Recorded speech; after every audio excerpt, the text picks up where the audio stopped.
কথা সুধো যে মানে অপাৰেশ্যন মানে কি হয় যেতিয়া বাচ্চা জন্ম দিয়া অপাৰেশ্যনটো খুব বেছি টাফ বুলি কয়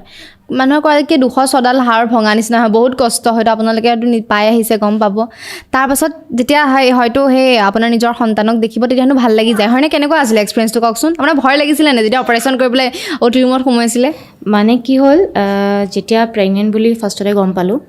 আমি আচলতে বহুত শ্বকড আছিলোঁ যে কেনেকৈ মানে কি হৈ গ'ল এনেকৈ বুলি তাৰপিছত প্ৰেগনেঞ্চি যেতিয়া মানে অপাৰেশ্যন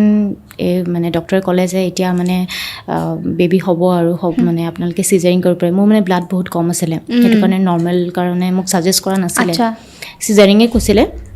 তাৰপিছত চিজাৰিঙৰ কাৰণে যেতিয়া ক'লে যে এতিয়া বেবী ৱেইট মানে ভাল হৈ গৈছে আপোনালোকে যেতিয়া মন যায় কৰিব পাৰে আমাৰ মানে তেতিয়া তত নোহোৱা আৰু বাচ্চাটো চাওঁ চিজাৰিং কৰোঁ বোলা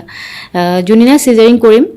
তাৰ আগদিনাখন একদম ৰাতিপুৱা মটন চেটন বনাই খাই লৈছোঁ মানে খাচী মাংস খাই লৈছোঁ খাব নাপাম